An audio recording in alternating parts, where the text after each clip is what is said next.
I'm just not realizing. I think this is the only app I have that's not being stopped. Like I was just sitting here thinking. I'm just like, I've been on Twitter all night, and oh shit, I'm all the fuck out. Anyways. All right, we have some breaking news just into the newsroom. The woman who was pulled from the icy Mon River last night has died. We got the news from the medical examiner just a short time ago. Our Chillicothe Adele joins us live now from the newsroom. And Chillicothe, we've also just learned that woman's name. Well, yes, indeed, Erica. We've just learned the name of that woman who has died after plunging into the Mon. Her name is Jacinta Stevens. She was just 31 years old. This information is coming from the Allegheny County Medical Examiner. We know from state police that Stevens was driving a Ford Explorer yesterday on the Parkway East. She lost control of it. It went over the concrete barrier on the right berm and into the Mon. The first call came in around 4:30. It took a little more than an hour at least for crews to pull Stevens out, but she was pronounced dead sometime before 9:15 last night. Again, just to reiterate, Jacinta Stevens, the woman who plunged into the Mon River, has died. She was just 31 years old. We're expecting to learn more from state police later this morning. David, Erica.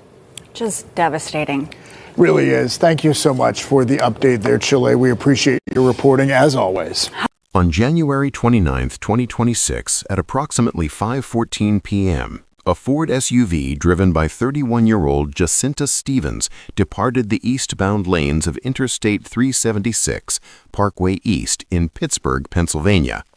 The vehicle struck a snowbank on the right berm, breached a concrete barrier, and plunged approximately 120 feet into the icy Monongahela River near the bridges at 2nd Avenue.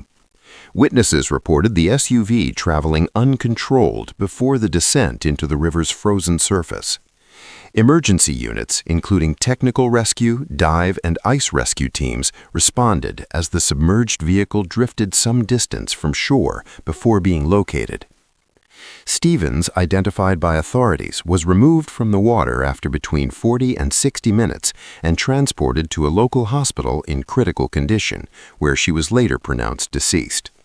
The Pennsylvania State Police continue their investigation into the circumstances that led to the fatal crash. This is Facebook Crime. We deliver clear, factual, and up-to-date true crime stories. Subscribe and turn on notifications to stay informed on the latest cases and investigations. Jacinta Stevens was a mother of 2 children and lived in Pittsburgh's West End area. She was employed as a housing specialist with the Housing Authority of the City of Pittsburgh, a position she had recently started. In addition to her professional work, Stevens was involved in the local fashion community, participating in runway modeling events primarily in the Johnstown, Pennsylvania area. Her work history reflected a balance between public-facing professional responsibilities and creative pursuits. There were no publicly known legal issues, driving violations, or medical conditions disclosed at the time of the incident. On the afternoon of January 29th, weather conditions in Pittsburgh were consistent with winter advisories. Snow accumulation was present along road shoulders, and temperatures were low enough to sustain ice formation. Traffic along Interstate 376 was active, as the roadway serves as a major connector between downtown Pittsburgh and surrounding neighborhoods. According to emergency dispatch records, the incident occurred at approximately 5:14 p.m. during peak evening traffic hours. Investigators reported that Stevens' vehicle was traveling eastbound when it left the roadway near the 2nd Avenue area. The vehicle struck a snowbank located along the right berm of the highway. That snowbank, compacted by plowing and repeated freezing, acted as a ramp, allowing the vehicle to vault over a concrete barrier designed to separate the roadway from the river below. The vehicle then descended an estimated 100 to 120 feet before entering the Monongahela River near the bridges at 2nd Avenue. Multiple witnesses traveling behind or adjacent to the vehicle reported seeing it lose control suddenly. No collision with another vehicle was reported. There were no immediate indications of reckless driving, excessive speed, or evasive maneuvers. Dashcam footage from nearby vehicles was reviewed by authorities, though not all footage was released publicly. The incident was classified as a single vehicle crash pending further investigation. Emergency services were alerted within minutes. Pittsburgh Bureau of Fire River Rescue Units, Emergency Medical Services, and Pennsylvania State Police responded to the scene. Due to the vehicle entering icy river conditions, a technical rescue operation was initiated. Rescue teams faced significant challenges, including ice coverage on the river surface, low water temperatures, and limited visibility. The vehicle was located partially submerged and drifting away from the point of entry. Rescue divers entered the water after securing safety lines and ice stabilization equipment.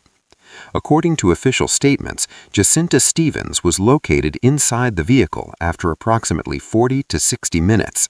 She was removed from the SUV and brought to shore, where emergency medical personnel initiated life-saving measures. Stevens was transported to a nearby hospital in critical condition and later pronounced deceased. The Pennsylvania State Police continued their crash investigation into the circumstances that led to the fatal crash. The vehicle was removed from the river for forensic examination. Investigators focused on several key factors: road conditions, vehicle mechanics, weather data, and potential driver impairment. Authorities stated that toxicology testing would be conducted as part of the standard post-fatality protocol. No immediate results were released. Officials confirmed that there was no evidence of foul play at the scene. No other vehicles were involved, and no road debris or structural failures were immediately identified.